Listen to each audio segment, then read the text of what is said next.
সরকার কিন্তু কারো বিরুদ্ধে এখনো কঠোর শাস্তির অবস্থানে যায়নি, কারণ আমরা বুঝেছি যে এটা অভ্যাসের ব্যাপারে। পাট মন্ত্রণালয়ের সাথে মিলে আমরা বেশ বড় পরিমাণের পাটের ব্যাগ প্রস্তুত করব।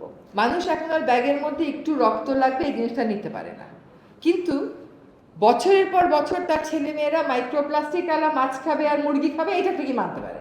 সেন্ট মার্টিনটাকে অন্তত যদি আমরা প্লাস্টিক ফ্রি করতে পারতাম, সিঙ্গেল ইউজ প্লাস্টিক ফ্রি, সেখানে হয়তো আর কয়েকদিন পর থেকে প্লাস্টিকের পণ্যগুলো যাওয়ার আমাদেরকে মনিটর করতে হবে।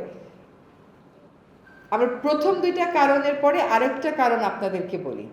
সেই কারণটা হচ্ছে কি, কোম্পানিগুলো সত্যিকার অর্থে এই বিষয়টাকে হৃদয়ে ধারণ করছে না, একটা গ্রিন ওয়াশিংয়ের মধ্যে চলে গেছে।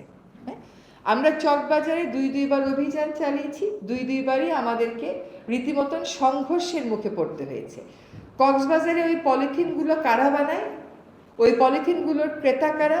নিশ্চয়ই যারা বাইরের থেকে প্লাস্টিক চিপস আমদানি করে তারাই ওইটার মেইন স্টেক হোল্ডার এবং বেনিফিশিয়ারি। কাজে কোম্পানিগুলোকে সেই জায়গায় অবস্থান নিতে হবে। সরকার কিন্তু কারো বিরুদ্ধে এখনো কঠোর শাস্তির অবস্থানে যায়নি, কারণ আমরা বুঝেছি যে এটা অভ্যাসের ব্যাপার, এবং আমরা এটাও বুঝতে পারছি যে আমাদেরকে বিকল্প নিয়েও মাঠে আগাতে হবে। আপনাদেরকে একটা বিকল্প বাংলাদেশে নেই পলিথিন শপিং ব্যাগের, এইটা মানা আমার পক্ষে সম্ভব না। আমি ছোটবেলা থেকেই পাটের ব্যাগে বাজার করতে দেখেছি আমার বাবাকে। এমনকি 90 সালের প্রথম অর্ধেও কিন্তু আমরা পাটের ব্যাগে নিয়ে যেতাম। আমরা যখন পরিবেশ আন্দোলনে যোগ দেই, তখন বিভিন্ন সভা সেমিনারে কোথাও প্লাস্টিকের ছোট বোতলে পানি দেয় নাই, তাই জন্য পানি পিপাসায় ওই মিটিংয়ের লোকেরা অসুস্থ হয়ে পড়েছে, এরকম কথা কিন্তু শুনিনি।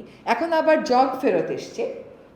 এখন জগ ফেরত আসলেও চ্যালেঞ্জ রয়ে যাচ্ছে যে আপনার এই জগের যে পানিটা, এটা আপনি নিরাপদ পানির তো ঢাকা শহরে অভাব, সেটা আপনি ফিল্টার দিয়ে করে তারপরে জগে আনতে পারেন। তো প্লাস্টিক রাতারাতি আমরা বন্ধ করতে পারবো না, কিন্তু বাই ফেজ আমরা বন্ধ করতে অবশ্যই পারবো। আমাদের 2002 সালে পলিথিন শপিং ব্যাগ নিষিদ্ধ, বাংলাদেশ প্রথম দেশ ছিল। আজকে এত বছর পরে এসে আমরা কেবল সুপার শপে ওইটাকে নিষেধাজ্ঞাটা বাস্তবায়ন করতে পারছি। আমরা কিন্তু প্রতি সপ্তাহেই কাঁচা বাজারে যাচ্ছি, তাদেরকে স্যাম্পল দিয়ে আসছি যে এই 3টা ব্যাগ ব্যবহার করবেন, এর বাইরে ব্যাগ ব্যবহার করবেন না। এখন একটা সুখবর দিই, পাট মন্ত্রণালয়ের সাথে মিলে আমরা বেশ বড় পরিমাণের পাটের ব্যাগ প্রস্তুত করব।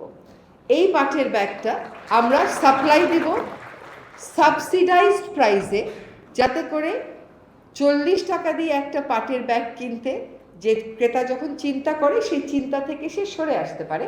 আমরা সত্যিকার অর্থেই সাবসিডাইজ রেটে একটা সাপ্লাই দিতে পারি। সানবিট সব দিবে সামাল। সানবিট ম্যাজিক প্রেস ডিশওয়াশিং এর মাথা ঘোরানো সলিউশন। ব্যাগটা দয়া করে সাথে করে নিয়ে যাবেন, হয় নিজের গাড়িতে রাখবেন, আর যাদের গাড়ি নেই তারা বাবা দাদার ওই কথাটা কানের মধ্যে বাজাবেন যে বাজারের ব্যাগটা দাও তো, ওটা নিয়ে যাবেন। আরেকটা কারণ হচ্ছে মানুষের অভ্যাস।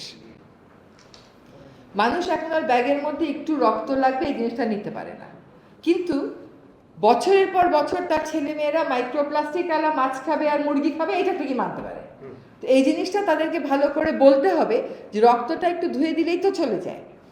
এখন দেখলাম কয়েকটা সুপার মার্কেট এই সেলুলার দিয়ে র্যাপ করে দিচ্ছে, যেটা কিন্তু বাংলাদেশে হয়তো আমদানিটা একটু বাড়াতে হবে, এবং সেটা সম্ভব।